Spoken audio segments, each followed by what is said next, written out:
Hi, welcome back again with Recovery Dan. It's nice to be back doing another video for you guys. I was doing some thinking, and I had written down some things that I thought I could share with you that may be useful.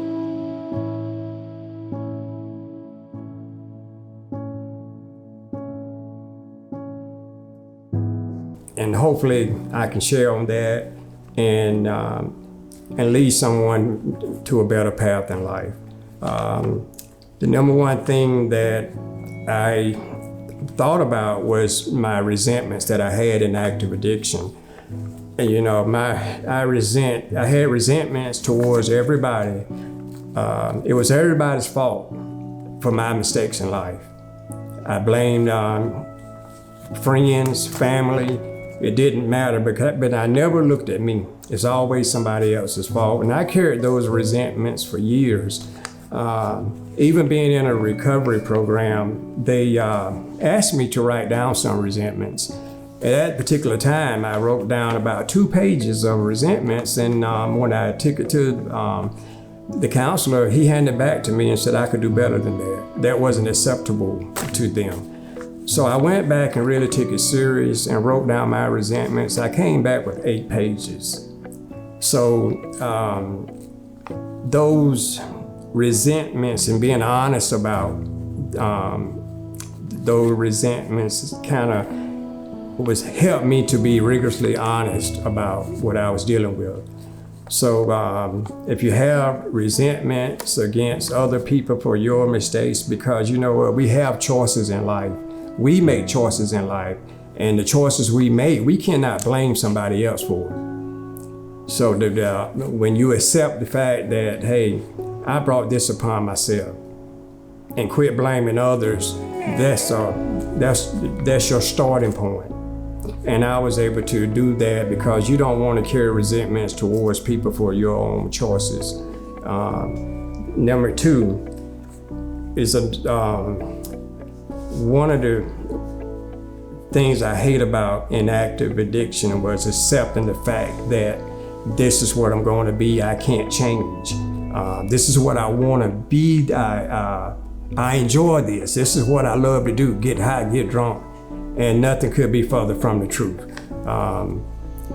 You have come to the fact that, you know what, this is what I'm going to be the rest of my life. Don't accept that. That's not acceptable. You can always change. If I can change, you can change. I went 15 to 20 years just thinking, hey, I'm going to be this. I'm going to be an alcoholic until the day I leave this world. Well, I'm going to get high until the day I leave this world. And don't accept that for yourself. You're better than that. Always tell yourself, I want to change, I can change, and just don't accept the fact that you cannot change because you can. You just got to be willing to put the work in. Number 3, and that's the people I hurt along the way in active addiction.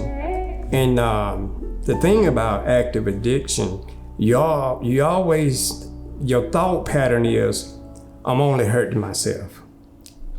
I'm only hurting myself. But your mother, your fathers, your sisters, your brothers, your loved ones, when you have an addiction, they have an addiction too, because they have to go through the pain of watching you.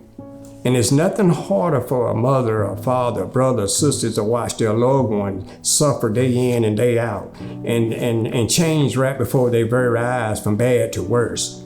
Because until you get some type of help, it always gets worse. It never gets better. That's the nature of the beast. It continues to just drive you down a path into total destruction. And so you're hurting family members, loved ones. The greatest one is you're hurting yourself. One of my resentments is that my mother never got to see me sober, live a life in sobriety. And I would give anything for her to know how I'm living my life today. But that's just the way it is. So I'm encouraging you, if you got a loved one, it would be so beautiful for them to see you change. And why I mention that, you can't do it for anybody else. You can't do it for your mother. You can't do it for your father, husband, wife. You have to do it for you. If you're doing it for someone else, 9 times out of 10, you're not going to make it. So you have to clear everybody out of your memory and just focus on yourself. This is for you. Only you can do this, nobody else. You can't do it for nobody else. You cannot. It doesn't work that way. You have to do it for yourself. The next thing I hate, probably more so than any of the rest, is all the years in addiction, I was spiritually bankrupt. And that's hard because it's so much pain that's associated with inactive addiction that I was too ashamed to pray. I felt like I was too far gone to even ask God for any help. There was nothing spiritual about my life. And for all those years being spiritually bankrupt, it's just terrible. You know, I felt undeserving. And that's a regret that I had to carry for years and years and years. You know, sometimes, the pain would get so bad from the way I was living that I literally felt like I didn't deserve to ask God for nothing. Who am I to ask him for anything from the way I'm living my lifestyle? But that was just a lie that the enemy was feeding me, to telling me that I wasn't worthy of asking him. And, he doesn't care about you. So I'm telling you today, no matter how far down the scale you have gone, don't ever stop asking God for help. Nobody's that bad that he cannot reach out and help you. His arms is always open, and that's the alcoholic way of thinking that we don't deserve, we're not worthy, we're the scum of the earth, and nothing could be further from the truth. So don't accept the fact that that's what you're going to be for the rest of your life. Don't allow yourself to just be spiritually bankrupt for years on end, because you deserve a better life. We ain't done nothing that bad that God can't reach down and help us. So don't accept the fact that's what you're going to be in life. And the next one is, it took taking so many years to find a recovery program. 15 to 20 years of just living that life and refusing to go and get help. I regret the fact that I didn't go sooner, because who knows what would have happened. But I'm thankful that I did get to go. And if you're in the Raleigh area, here in North, that's the place that I chose to go to. And I wished I would have went there way prior to going, because it's a recovery program that really taught me about just not about me, about how alcohol and drugs, how it affects you physically and the mental. One of the programs that they had there, their main program is called Recovery Dynamics.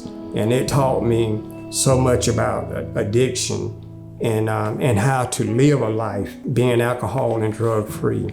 We were able to attend classes, we went to meetings, and it was just the knowledge that I received from going there. They only have 3 of these facilities that in the United States, and the thing about the healing transition, it has the highest success rate of recovery in the world. If you're looking for a place to go that's extensive recovery, and you're close nearby to the Raleigh area, give them a call. And if you're willing to put in the work, then you'll have a great shot at living the rest of your life drug and alcohol free. One of the things they asked me when I came there, they said, Danny, told me, how many years have you spent tearing your life down? And I 20 years or more. And are you willing to take a couple of months to build it back up? And man, that's like, wow. That's absolutely. So, it works because like I've been sober for over 15 years now. Have no desire whatsoever to ever put anything in me to alter my thinking, the way I feel. I'm spiritually fit again. This is what the program offers you. And if you can't get there, find you a place that a recovery program that can meet your needs. But don't go through life and continue to go through life and have to suffer in such a manner where you'll have these resentments and you'll have to look back and take a look at your life. If you go tonight and write down some of your resentments and then take a good look at them and then and really think about who's to blame here. Who's to blame here? You have to accept the fact that, we made some poor choices in life and we can rectify that just doing what's right. Get help. Many people have came to me and I was able to talk with them and I've seen them live a sober and clean life. And they was in some of the worst situations that I ever seen in my life. So when you want it, you can do it.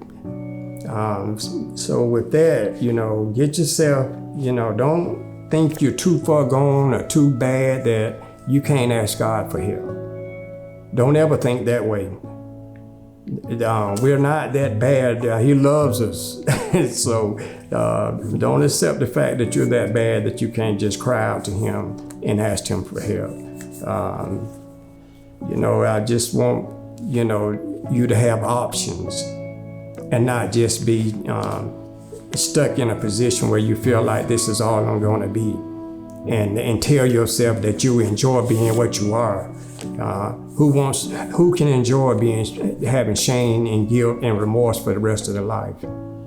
There's nothing enjoyable about that. When you're rigorously honest with yourself, you know you're not happy with the life you live. Nobody sees you at night when you're in a room somewhere shedding tears because you done lost your family, because you're ashamed of who you are. Who wants to live like that? And then you smile in people's face and try to cover it up. You put the mask on. And so when you're alone by yourself, you take the mask off and you look in the mirror and you see who you really are. A lot of times you look in the mirror and you kind of don't even want to look at yourself because of all the things you've done, the shame, the guilt, remorse. So, but when God looks at you, he don't see all those things. He see you as one of his. And so if he can smile upon you and love you regardless to what we've done in life, then you know what? Why not call out to him? And why not try to get help and enjoy your life? Have some dignity, some pride, be able to look at yourself in the mirror and say, man, wow, you know what? This is okay. Living a clean and sober life is a beautiful life. I wouldn't trade it for nothing in the world. I wouldn't trade it for nothing in the world. I just want to encourage you. You know what? You can do it. You can do it. And please don't forget to hit the like and subscribe. And until we meet again, God bless you. Praying for you. And there is hope. Before we close out, I want to wish everyone a happy Thanksgiving, safe travel. And remember, you are somebody. Until we meet again.